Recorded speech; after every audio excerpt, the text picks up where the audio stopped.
Welcome back to Boys and Ghouls Film Review, folks. I'm your host, Sarah Stephenson. This is my co-host, Mike Stephenson. Hi, guys. And tonight we'll be reviewing the animated musical fantasy film called The Corpse Bride that was released in 2005. Now, this is a stop-motion, animated, musical fantasy film. Now, that covers a lot of genres, don't it? Yeah, and it's done by my favourite director of all times, Tim Burton. Now, we like Tim Burton for different reasons. We saw Nightmare Before Christmas. Mm-hmm. We saw the Batman movie. Mm-hmm. We saw Willy Wonka, was it? Yeah, Willy Wonka. Charlie and the Chocolate Factory. Charlie and the Chocolate Factory. Yeah, and you're going, this guy is really good. Talented. He knows how to tell a story, dark and mysterious, and all that, and good storyline, but without going over the top into graphic horror and stuff like slasher movies and whatever. So he walks that fine line, and he walks a fine line between gothic and a little bit of creepiness. Yeah. He brings enough creepiness in so mature kids can watch it, young teenager stuff, but it's still. It's got enough meat on it for an adult to watch and enjoy it. So that's sort of that fine line.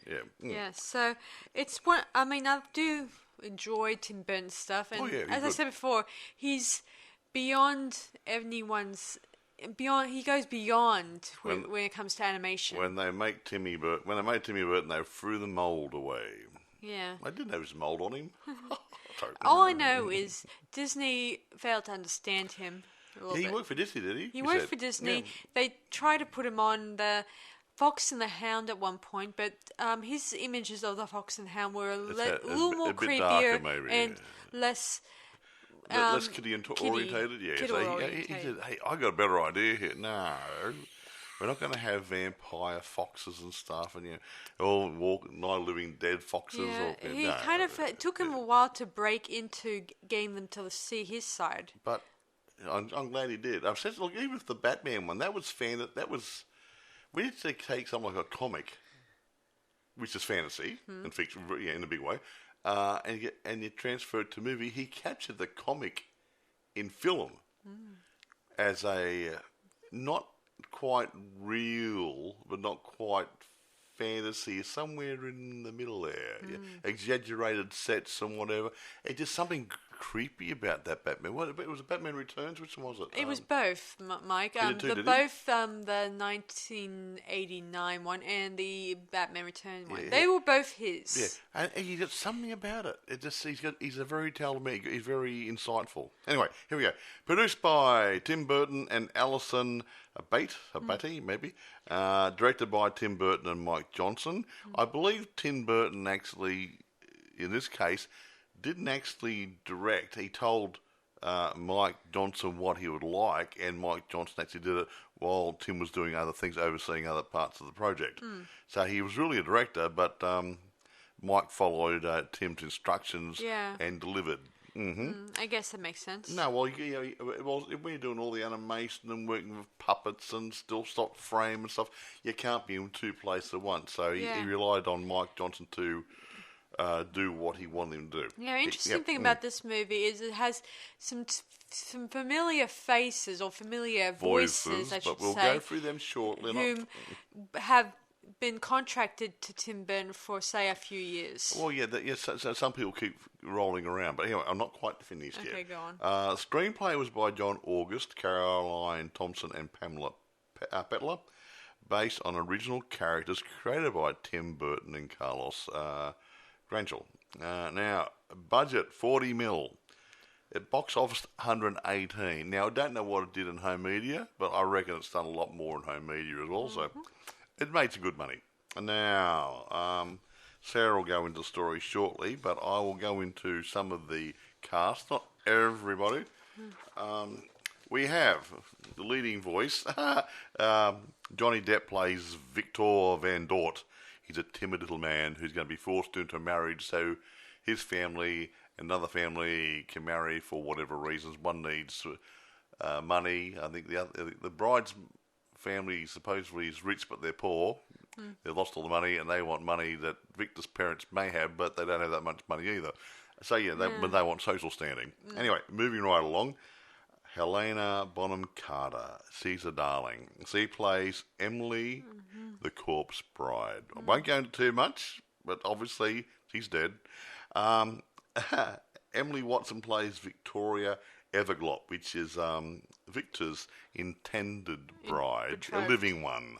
Yeah, betrothed, if that's betrothed. Yeah, I won't go through too many other people here, but we've got Tracy Ullman shows up in it, a couple of different characters doing different voices. And Danny Elfman plays a bit of a singing role in this one too. Yeah, he plays. There's a skeleton guy running around singing and stuff, and he's really good.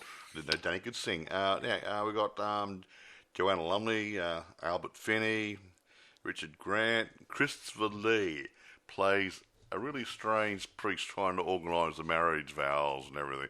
We're doing a rehearsal here. Blah, blah. Are you serious? Yeah, that sort of thing. Yeah, good old Christopher Lee. Yeah, this is probably Johnny and Christopher Lee's. They worked together on two other major film projects: Sleepy Hollow and Charlie and the Chocolate Factory. He was, because he plays Dad. Michael Goff. Well, not really a major role in Sleepy Hollow because that was only one scene. Okay. Move along.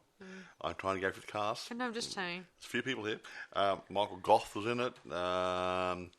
Now, Deep Roy, he's a little guy who played Jumpa Loompa in Charlie Chocolate Factory. He was in this movie as well, doing the voice of General Bonaparte. It's a parody of Napoleon. He did really good. Sarah mentioned Danny Elfman playing Bojangles, vivacious, one-eyed, lounge-singing skeleton. But what really takes me is a guy called N. Reitel. He plays two characters. I don't know the other one. The main one is the maggot. He's a maggot. He's like a worm. And he's a sarcastic little green maggot who lives inside Emily's head. And he does a parody of Peter Lorre, and I like it. But he also reminds me of Jimmy the Cricket in Pinocchio. Yeah, in a creepy way. In a creepy way. So maybe that was intended. Wasn't meant anywhere. It was probably intended. It was a bit like a conscience. I think you should do that. Yeah, that sort of stuff. Yeah, a bit like Jimmy the Cricket would to Pinocchio. So interesting analogy. Yeah. I think I'll let you take over telling the story now. Yeah, okay, might as well. So the story begins in a small town, and Victor is in his room drawing a butterfly whom he's drawing, and he lets it free. And this plays a significant role because in both Sleepy Hollow and in this movie, they both let loose a butterfly, or in Sleepy Hollow's case, a bird in the opening. Okay.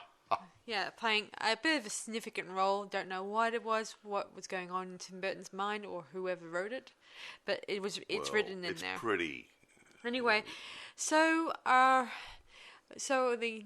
Victor's parents start singing about how he'll be betrothed to a nice Victoria late girl, and so that they could have influence, and Victoria and her family will have money. But they didn't know neither of them could supply the goods to each other because Victor's parents weren't that rich. And they do have money. They have some money. They're not that rich, but they're just not influenced. And Victor's parents wouldn't get too much prestige or influence going through the marriage because the other people were bankrupt and were going out backwards. So so the families meet where they're going to rehearse the wedding, the wedding vows. Because in about 1 or 2 days' time they're going to get married. He hasn't met her yet. Yeah. So, but they do have a brief moment tete-a-tete while Victor is playing on the piano in Victoria's house. Yeah. And they bonded over the fact that she can't play music and she was never given much talent because her parents were only want her to marry well, and not have a brain or not have any I don't have ambitions. a brain. I will get married to make some money for the family. And Victor is nervous at first because he's not sure if he wants to marry because he's not sure if he loves her. Before. Yeah.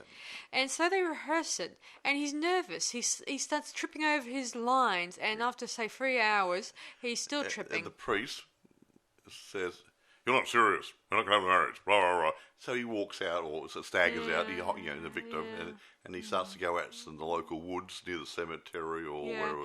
He practices his lines. And his lines really good, wasn't he? Yeah, and then he takes the ring and puts it on a tree branch that looks like a hand. Yeah, and it was the skeleton's hand. Yeah, and somehow it starts coming out to life. So and he pledged his troth in marriage to a skeleton. Yeah. Who come to life. And we have a chase scene, and he gets to the bridge, and then he thinks that she's gone, but then she reappears and kisses him, and somehow he gets transferred to the world of the purgatory. Well, no, I don't know if it's purgatory or the undead or... I think it's purgatory.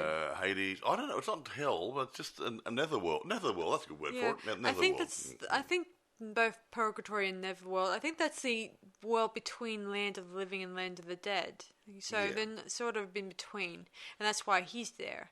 And at first, he's scared. They just got the land of the dead. Yeah, that makes in heaven, hell, purgatory, limbo, bossa nova, anything else. Anyway, no. So he meets all the other dead people at a bar. And they're very nice. And they're pretty nice to him. And a lot of locals because it's the local cemetery. Anyway, doesn't he meet his doggy? Yeah, he does eventually. At first, he doesn't feel comfortable with the idea that he's now wed to a corpse. She is pretty. She's pretty. No, don't get me wrong. For a dead girl, it's not bad. And she does give him a wedding gift. His dog Scraps. His dead dog, with a box of bones, and he comes to life, or animated, and it's just like old times. He missed his dog. Oh. Yeah. Anyway, he then tries to trick Emily, I think her name. Yeah, Emily. Yeah. Into going back up above so he can meet the family. Meet the family. He was trying to trick her so he can get back to land of the living. Yeah. Yeah.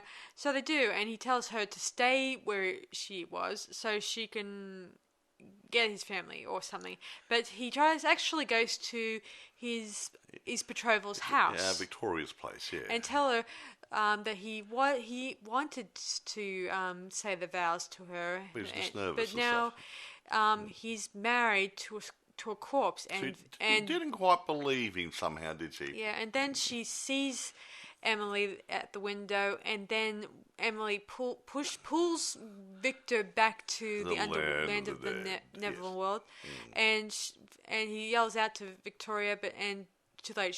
He's gone back to the land of the dead. And poor Victoria tries to tell everybody what's going on, but no one believes it. Would you? I wouldn't. A horrible jerkwad named Lord Barkas, who talks to her parents and wishes to marry her. And they think he's got money. Mm-hmm. He's not. Nah. He ain't got 2 cents to put between his 2 fingers. Yeah. Anyway, he wants to marry her, and the family says, I think Victor is a no-show and is unreliable. They decide to... We'll go for the other guy. Yeah. Plot's anyway, now. Meanwhile, back in the Neverworld, Emily is upset that Victor went to his old betrothal and she feels hurt and stuff like that. And rejected, because she was left at the altar, so to speak, before she died. Yeah. She was waiting for her intended well, I won't say what happened, but she died. And then she went down to the land of the dead before she could go away with her intended. And before she died, or just after she died, she hopes that she can be rescued by her true love. A little bit like Snow White and Sleeping Beauty. Of course. Whatever. Of course, there's complications in that theory because Victor is alive. He can't stay. There's a bit of a problem here. Yeah, so they're in the middle of a rock and a hard place, and a big decision that could make or break their relationship. Yeah. Now, they had a head skeleton type guy. I can't pronounce his name. And he's like the wise one, and he tries to find ways to help solve the problems and stuff, doesn't he? Mm-hmm. Yeah, and he tells Emily that the only way to remedy this is that Victor must die in order to reunite with her. Yeah, he has to be dead to marry her. Yeah. So, lovely. and in order to do this, he has to recite his vows in the land of the living, and drink poison to die. And as soon as he dies, they can consummate the marriage.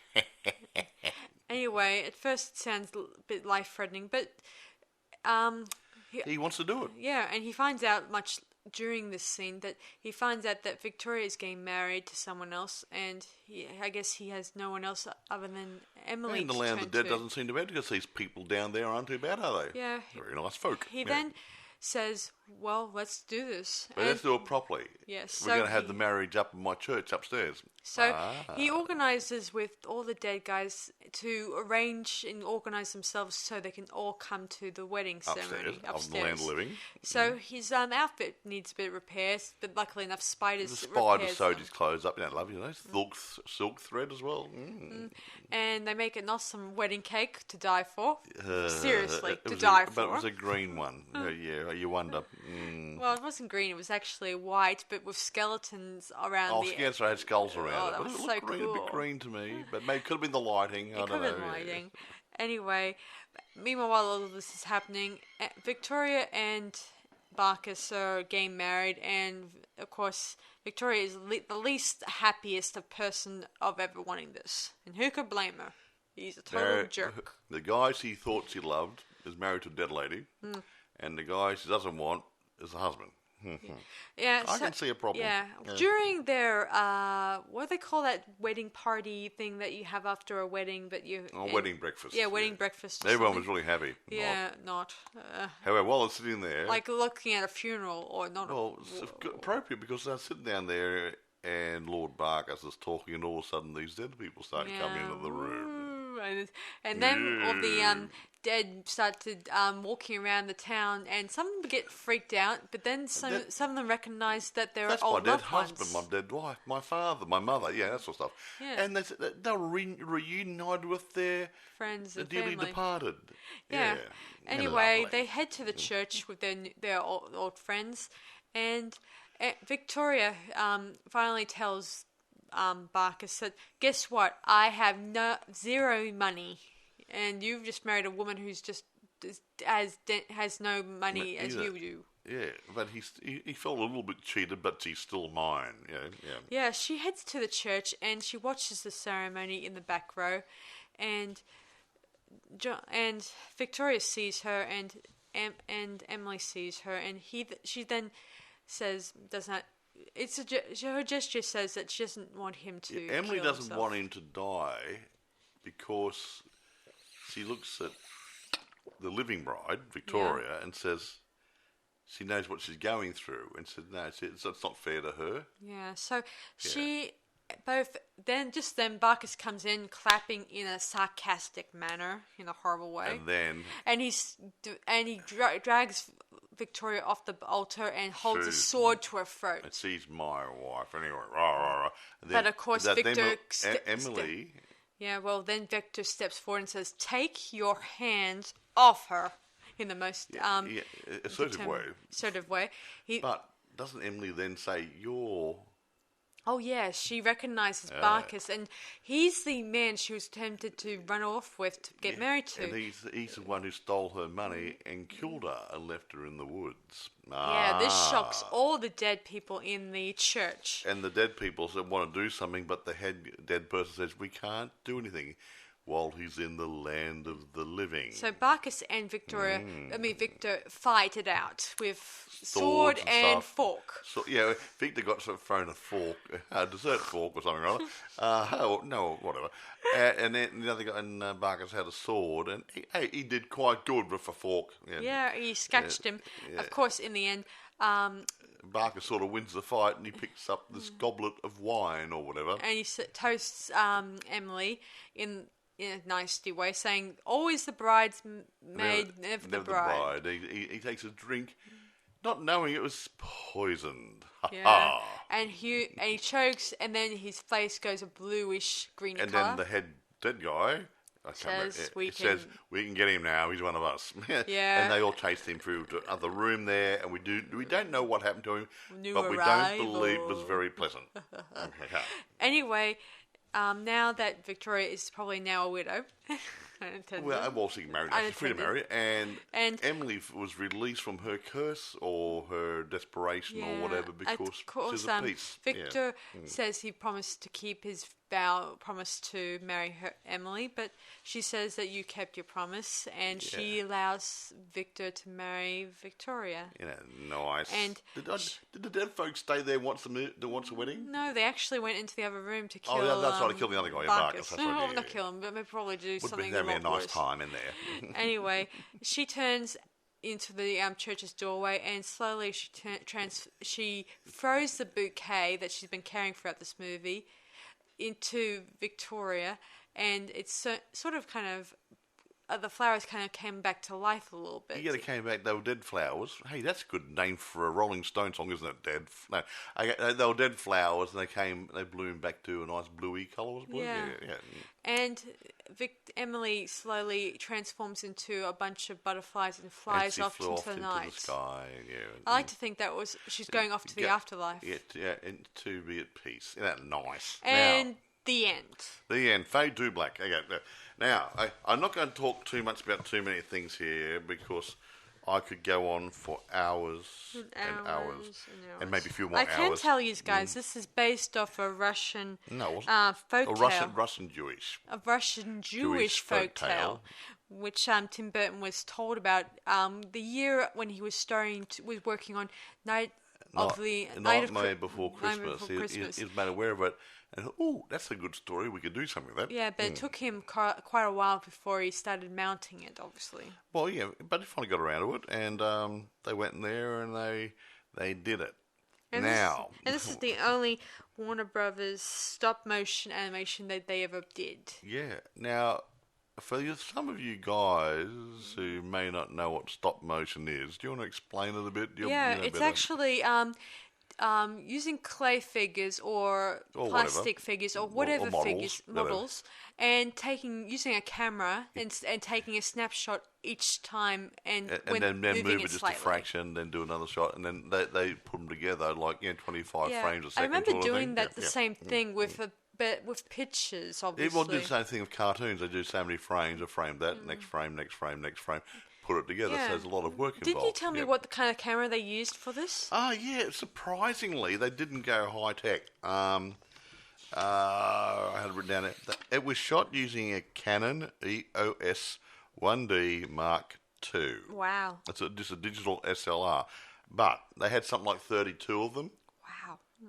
Well, they had all these tables of all the sets made up for all the puppetry and everything, and they just didn't do one thing at the time. They were doing multiple shots and multiple figures doing different things. So they had about 30-odd cameras in play on the set. I imagine it was very... I can't imagine how many images they took when they created this movie. Thousands upon thousands. Because you remember, if you're doing 25 frames per second. And if you're doing one scene, I imagine that would be like either 100 or more than 500 shots. No.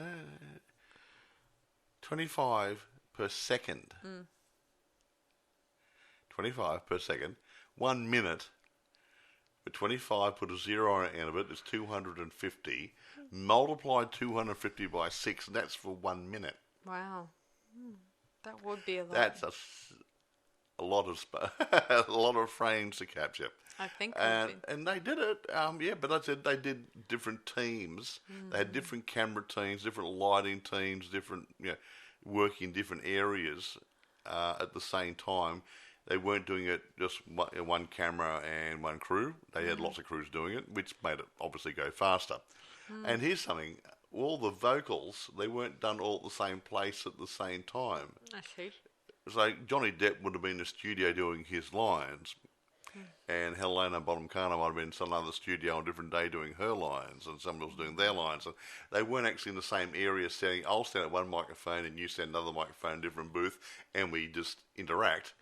They just had to read off a script and do the lines, trying to get the emotion in there and the timing and everything else, all the correct inflections in their voices and stuff. And Johnny Depp, he liked the challenge, that sort of stuff. Johnny Depp likes a lot of these weird roles. I often think that Johnny Depp's... He likes weird stuff. His character in this, he does look... When he's not playing either a pirate or a murderous barber from, the barbershop. Sweeney Todd, yeah. But something like that. He likes his weird roles. When you look at it in this role, he looks exactly like his character from Sleepy Hollow, and what he would look like if he was wearing just ordinary clothes or ordinary stuff. Look like them anyway. Oh, here's a total of 32 cameras were used. 32, wow, that's a lot of cameras. Each camera is outfitted with a grabber system that enabled the animators to capture frames and download them into a computer to assemble the shot reel of the shot being produced to check their work. So it went straight into a computer to actually check it. And, complicated, folks. It would be complicated. I mean, I don't know what kind of problem they may have. What kind of problems they may have when they had to reshoot them. Here's something. You'll tell us how much. The film's images were stored on 1 gig image card that was capable of holding approximately 100 frames. Ooh. The images were obviously captured like a RAW file or a TIFF in very, very, very large data. Ooh, so you'd have a movie might take. A couple of terabytes. Yeah, I remember taking a lot of photos one time when I used to do behind the scenes for film projects, and usually my camera would get really hot because of the amount of photos I take. Oh, and here's another thing too. They did not do, well, very, very rarely. I think they tried to get away with doing take twos. Everything was one shot, one for one. Ooh. So they had to get it right. They actually went through the storyboards and whatever and did whatever they had to do and said, right, we're going to commit this. They just did it once. That's not bad. Yeah. What if you made a mistake? They didn't. They planned it before they did the shot. Clever. Because too much setting up and everything else and time-wise. Yeah. Do we have any time to check out the reviews? I'm strolling into that in a moment. Yeah. Got plenty of time. I won't go into the computer techniques and everything else. I think everyone knows what they did a lot of stuff there. They put emulators through there to bring it back to ordinary camera status and different things, bring it down to 100 ASAs and stuff to try and get the right feel. But actually, whatever they did during the production and producing the film, digitalising it comes out of the screen like it's two-dimensional. But it feels like it's three-dimensional when you watch it on a two-dimensional screen. It's really sharp. It's got a depth in it. And I go, wow, this is good. Now, blah, blah, blah. One thing before I get into the other bits. Johnny Depp was filming Charlie and the Chocolate Factory during the daytime and going to the studio and doing his voice recordings and all that. Oh, wow. He's a very committed man. Well, he must have had, at least he didn't have to worry about jumping from studio to studio. Well, it could have been the same studio or different part, whatever, it was done in both Warner Brothers. I believe so, yeah. So technically, all he had to do was probably ride one of those weird golf cart or something or other, and get to the other studio to just do a 5-minute voiceover thing. Something like Anyway, well, not 5 minutes. It could be just an hour. Did he get out of his Willy Wonka clothes before he went over to do the voiceovers? I don't think it's important. Okay, whatever. Now, I will say one thing. The music. I don't often talk about the music. I think you mentioned Danny Elfman earlier on. Danny Elfman did the music for this. Okay. John August helped him. Now, Danny Elfman, he did Charlie Chocolate Factory. Yes, and he's done other shows. Yeah, I wouldn't be surprised he was doing this as well as that at the same time too. Well, no, he's a very talented man, Danny Elfman, and I think we did Charlie Chocolate Factory. He did some of the singing for the Deep Pack. Yeah. I think he did the singing for it. And he did some singing in here as well. Yes. Bojangles, so both of them were quite a very busy set of people. These guys are very committed and talented men. I gotta admit, Johnny Depp must have had a hard time balancing both scripts. No, you see, go and do a read through, but the problem is that if you don't have everything in front of you, you're not bouncing off the other people. It's just like talking to a dead room. And somebody might have been reading the other words, the other people's lines for him to give him a feel for it, and so get his mindset into what sort of mood he would be in, whether he'd be scared or frightened or assertive or in love or that sort of stuff. But anyway, imagine whatever. He's a talented man. He knew what to do. Yeah. He must have felt overwhelmed when he was working on two films for Tim Burton. Yeah, but he wasn't. He's just doing voiceover, doing audio. Oh, well, it's the cross the actors have to bear to do more than one workload. I'm a cross bear sometimes. You know what I mean? A lot of actors, they often had to work double time on two film projects sometimes in some projects. I'm going to get into the reviews. I'm going to do the reviews differently. I've got dozens of reviews here. Oh, good or bad? No, shush. I've got dozens of reviews here. Most of them, if not 80-90% of them, have been very favourable, medium good to excellent. Okay, I'm only going to read you some of the crappy ones. Great. But the general consensus is a damn fine movie. Everyone liked it. But a couple of these, and I will say knuckleheads. Okay. I won't mention their names, but blah, blah, blah, blah, blah. Okay. Said, Corpse Bride turns out to be a ponderous mixture of puppetry and animation that is far too technologically complex and laborious for this hopeless Luddite reviewer. Which means they didn't have a clue what was about, they didn't actually try to enjoy the movie, they didn't like it, so it must be a bad movie. Hello? I don't know, get that. Now, no, they don't like that sort of movie. Couldn't appreciate it, so it's a bad movie. Sorry. No, it's not the attitude of a right reviewer. No, it's not a good reviewer, It's like saying, I don't like cartoons, the person period. is a troll. Okay, we don't like trolls here. Here's another one from another... I won't say this person from. The film does have a fairy tale aspect, but like many of its characters, it's more dead and buried than fully alive. Oh, brother. Hello? Moron? Wake up. Do you actually like animated? Yeah, hello? Oh, man. You want Night of the Living Dead? Wake up. Yeah.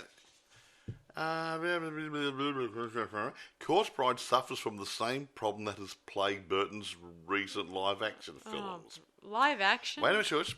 More Batman, that sort of stuff. That's live-action. Other movies done. Good grief. For all its formidable razzle-dazzle, it doesn't engage the heart. Excuse me? Hello? It's good. You're a moron. Okay, I'm sorry.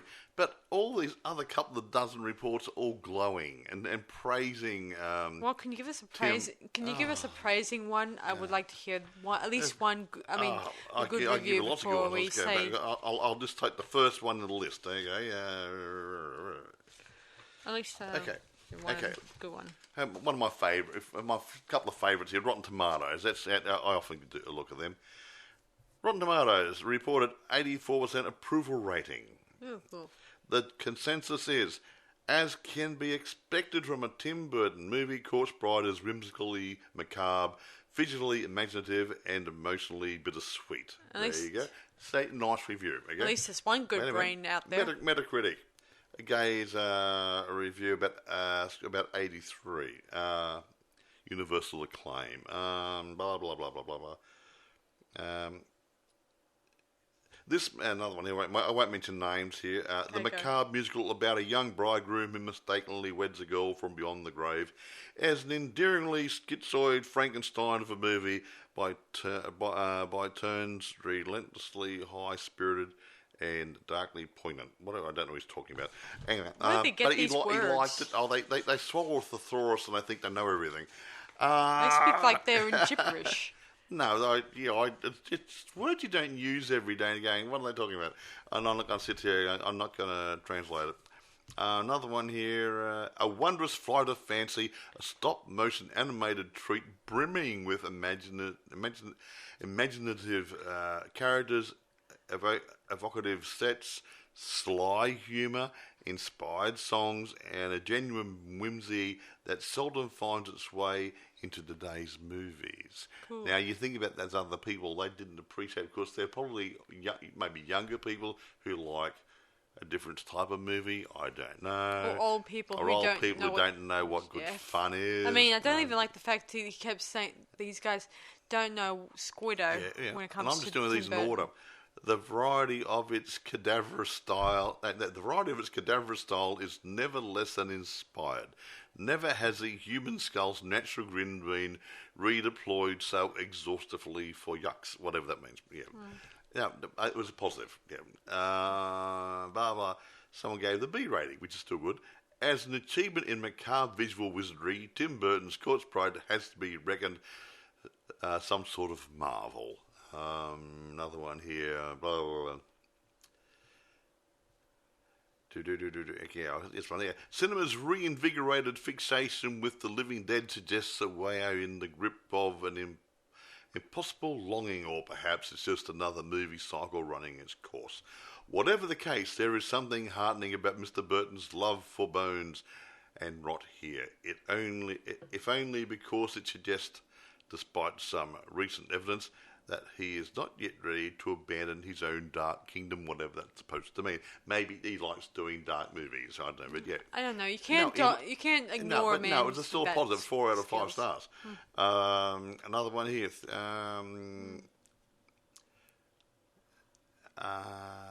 Here you go. What makes Corpse Bride sing ultimately is its breadth of imagination that demonstrates creating a cluttered, textured, and mysteriously beautiful world that we are loath to leave at the end, which means we don't want to leave the land of the dead and that sort of environment through the movie, because it was just so endearing. Yeah. What else?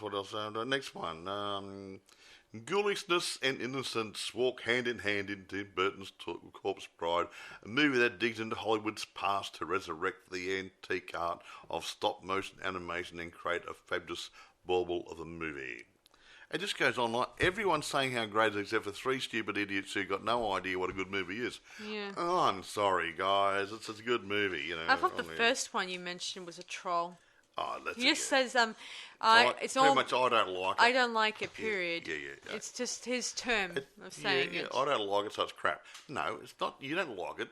That's not a fair review. Yeah, that's like saying you think all Tim Burton's work is crap. Well, that's like saying, I don't like.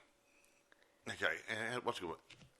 That's like saying, like a friend of mine passed away a couple of years ago. Okay, he never watched movie franchises.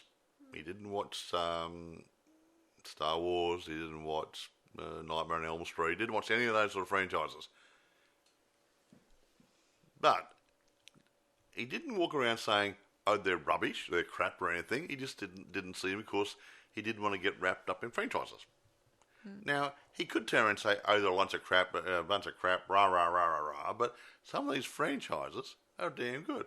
Yeah, there's some really good ones out there. He didn't bag them. He just didn't get into them. Now, some of these reviewers will turn around and say, "Oh, these franchises, they're just money-making machines, rah, rah, rah, storylines are thin, yada, yada, yada." And without actually appreciating the fact that they're good storytelling and it's good acting, it's good film direction. Most of them keep saying, either bringing up one person in particular and think that person should be the reason. Or not really. It's not just the person. It could be even the script writer or the film or the director or anyone, and they just blame them for the reason why it's so bad. Look, you're not going to get them. You're not going to get 100% great movie every time somebody makes a movie, but that doesn't mean it's a bad movie. Or even just the producer's input who just puts it in, and then it ruins the story. Yeah, something goes wrong for the movie. Yeah, of course, that producer sticks his beak in. Actor suggests something, the director feels neutered. You know, it's just It just happens I'm occasionally. only glad that Tim Burton does have a bit of creative control over his work. He does, which is great. He worked for Disney and they didn't appreciate him, you said, and he's gone out doing his own stuff, which is great because he obviously he wasn't appreciated where he was. Of course, when he does encounter a movie that doesn't require too much darkness, like that movie I told you about, guys, about the Big Eye movie. That deals with a real live artist who had to deal with the pressures of having a husband trying to take on, try to make out her work was his work. Oh, that one, the lady did the pictures of the big eyes. Of the little kids. Yeah, that was based off a real story, and for a long time, she had to live in the shadows of her unappreciated husband, who had no artistic talent. Yeah, and even though he's probably still. His family's still praising that he was the artist, but he never picked up a paintbrush. Yeah. Funny that. But anyway, look, but I was saying before, some of these reviewers can't appreciate a good movie because they got their own personal bias, and they should. If a reviewer is biased, it's not a fair review. Yeah, anyone who just says pretty much a short review saying I don't like it, period, is just not a good enough review for me to look at. And the ones who sound like a thesaurus is just. I swallowed a thesaurus in the dictionary. I'm going to throw these words in here and say it's really, really good. Did they actually watch the movie, or did they just write it off I read the synopsis and I wrote a few notes on it. Yeah, anyone who writes that doesn't even make any sense when you read. Well, the average person talks in average English. Now, I am not university trained. Neither am I. No, and I say I have been a working man. I have worked in offices, banking and finance. I've also been a security guard. I consider myself to be average intelligence to a bit more. I got a high IQ, 100 and something. I can't remember what it was. So I'm not stupid, but I don't know every word in the dictionary. I don't need to know every word in the dictionary. So why the hell these people throw stupid words in there that most people don't understand? Now, years ago, I don't know it happened in America, but over here it did. Someone used the word in university, something like anti-disestablishmentarianism. What's that word mean, Mike? I got no freaking idea, but a lot of people used it. I don't think that even a word? Anti-disestablishment, taking something down, breaking down the establishment. Anti-disestablishment, so they're against tearing down the what we've got, anti-disestablishmentarianism. So they're against people. This anti-disestablishment, so they would say, let's keep the old administration ways, don't break it down. But someone brought this word in, and you've got to really think about what's it's actually saying. It's like supercalifragilisticexpialidocious. We can all say it, but what the hell does it mean? Don't use it. Yeah. I read somewhere that Tim Burton, speaking of, he was offered to do Mary Poppins, but I think he didn't want to. He ended up dishing the project. If he did Mary Poppins, it'd be dark. Well, I'm sure it would. It would have. They did. They even did a trailer for it, and it was very considered dark. And I think that either him or Disney, they kind of gave it to someone else, and he worked on either Dumbo or Dumbo, the Disney adaptation of that. Okay, which one?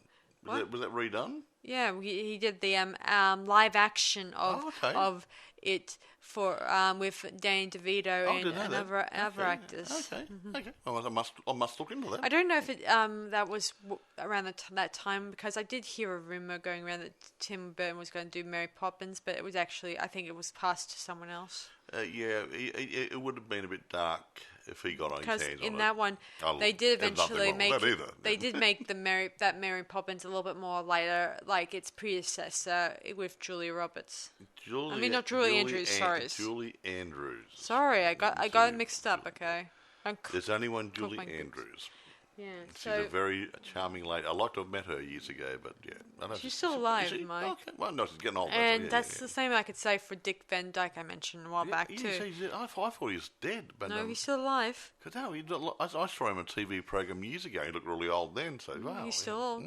But anyway, see. Yes. So, do you want to rate our? I am going to this is a different... Again, I try to rate them for what they are in their own categories. This is a stop motion. I've got nothing to hold it up to. Yeah, and I have nothing against it. No, wait a minute. But I'm going to hold it up to general movie making. Mm-hmm. As far as general movie making goes, and storytelling, and direction, and camera work, and all the other good groovy things that makes a good movie, I'm going to have to give it the 10. I'm going to give it 10 too, because I like feeling Tim Burton gives in these movies. It draws you in. Animations and movies. It draws you in. You feel like, even if it's a cartoon, animated, you feel drawn into it. Yeah. There is something about it. It's a good, fun movie. You can sympathise with the people. Poor Victoria, poor Emily. Yeah, you start to get drawn into it. And that's a good storytelling done in a movie. And that's... And all the technical stuff put aside, which I didn't go into this time, it was too much of it. The technical side which put it together, there was some CGI, but not a lot. The rest was stop frame and puppeting and everything else. It just came over so damn good. You got to take your hat off to guys like Tim Burton, who puts the envelope that's a little bit harder and try to walk that extra mile to make things happen. So 10. And look, if you don't like animated that much, like it ain't SpongeBob SquarePants, it's not a kids show, it's an adult. Yeah. It's an adult animation. I would say a bit more of a teen animation too. Okay, teen, but or still, at least family related. A family related. It's still an adult can enjoy this. I enjoy it. I've mentioned before, I'm 67 years old. I think it's a damn fine movie. Although when I was little, I was always scared of Nightmare Before Christmas because I was little and when it came out. He was a bit evil. He's trying to take over Christmas. And he locked up Santa Claus. Yeah. Kids wouldn't like that. No. And it did seem a bit creepy. But eventually I did learn to like it eventually when I got into teenhood. So... I may have not approved of it when I was, say, a little kid, but I kind of liked it years later when I was a teen. When you matured a tad, yeah. But no, it's a good family movie, and adults can enjoy it as well, if you don't mind animated. Like, you look at Aladdin. Aladdin was fun. I also liked Beetlejuice when I was little, too. Yeah. I used to like Beetlejuice when I was a little kid, too. We should review that, shouldn't we? Yeah, hopefully very soon. That was one of his first, one of many first ones he did, I think. Yeah, Michael Keaton, yeah. I love that. That's a fun movie. Yeah, another one. And, I'd like to see what the reviews were on that. Oh, I like to see them too. Anyway, we're going to go. Yeah, so... after we start talking about other things as we normally do. Yeah, as you guys are well aware, we do like Tim Burton's filming style in this movie. But he's not stuck in one genre. He's not. Well, he's stuck in a sort of style. He gets something good, and he gives the Burton treatment, which is great. Well, that's the interesting thing, but Mike. He'll do animated. He does it his own style. Yeah. He doesn't do. Yeah. Other filmmakers don't tell him. Guess what? We want you to do this style over here. That one about the eye thing. Yeah, that was a bit. That wasn't dark. That was a damn good drama. Yeah, but he still maintained some artistic talent there. No, but it wasn't dark. He didn't go into darkness for it. He just does good, solid drama. Mm-hmm. And then he does something like Batman. He weird, strange, ethereal, whatever you want to call it. Yeah. A bit of darkness in it, and these things are dark. He doesn't always go dark. He can handle animated. He can do real. He can do he's a talent. I mean, you got to take your hat off to him. If I had a hat, I'd take it off. Oh man, you sound like that song from Adam's Family. I take my hat off to you, but I haven't got a hat. Oh yeah, I know. Yeah, I take my hat to you. Well, I haven't got a hat. I'll tip my hat to you, but I haven't got a hat. Yeah, it's a great song. But that's next time, guys. We might do. Also, guys, there might be. I heard on the grapevine that Tim Burton may be making a TV series soon called Wednesday Addams. I don't know much about what's going down on that one. We will have to watch and see. I think he might be just creating it and letting directors to write numerous episodes. It wasn't a YouTube thing, the Adult Wednesday Addams that you were watching on stage. Yeah, it was on a web series. Yeah, that wasn't or too a mini bad, web series. It was pretty awesome. She was rather cool, that girl, whoever it was. Yeah. Yeah, I wish she could make more because I thought it was pretty cool, and I would love to watch more of that. I've always loved Wednesday Addams, the character. And I always wanted to know what she'd be like as she grows up. But my favourite one's got to be Christina Ricci playing it. Somehow or other, there's something about Christina Ricci's personality coming out as Wednesday Addams. You're going, she has nailed Wednesday Addams. So, I think a lot of people like Wednesday, and that's why the directors in the newer animations and new TV shows and directors, they probably want to explore her character. Like, I don't think people too much care about Morticia and Gomez too much. Well, Morticia and Gomez have been done to death. Yeah. They were done the TV series of John Aston and Carolyn. Yeah, and not too many people care less about Pugsley. They just want... Pugsley to me was cannon fodder. He was just an extra kid. Yeah, it's just Wednesdays. Her character is interesting to work with. Like she sometimes can. Her character gets tested in different directions. Well, like she wants to. In the TV series, she's a cute little girl who was just morbid. Yeah. And then when she got into the Addams Family movie, Addams Family Values, in the TV series, she was becoming a little bit more developed in her personality and her role. And in the new TV series that came many years later, where it makes out that she wants to torture her brother, and her brother welcomes the punishment, like any sibling, because he's the younger sibling and he doesn't mind it too much. Yes, strange. I think that's it's quite a shift in the development in the story, but she was the main focus of the kids, and obviously the mum and dad's been done to death. Yeah. So, but she's the next generation Addams. Anyway, I think a lot of people like to get when she starts changing and developing. Like she thinks she's not like her family. She wants to be something else or worse. Well, no, something. I think she wants to be something other than the family. She feels like an outcast amongst the family. She wants to see more of the world, while the family wants to remain in their chateau or the house. The mausoleum, whatever. Yeah. Anyway, it doesn't matter. By the way, I'll finish. eBay, Amazon, bucket loads of movies available. You can rent it through Amazon as well. But yeah, plenty around. Popular movies still. Blu-ray, ordinary DVD. I think. There's lots of them. That's about it for us tonight, guys. Feel free to watch it and and let us know in the comments how you guys like it. If you want a good fun movie, it's a good fun movie, and it's a little bit of singing in it, but it's appropriate to it. A bit like Willy Wonka and Giant Chocolate Factory. There's a little bit of singing, but it's relevant. Anyway, so that's about it for us tonight. So this is Sarah Stephenson. And Michael. Saying we'll see you guys for our next podcast. Bye for now. Bye, guys.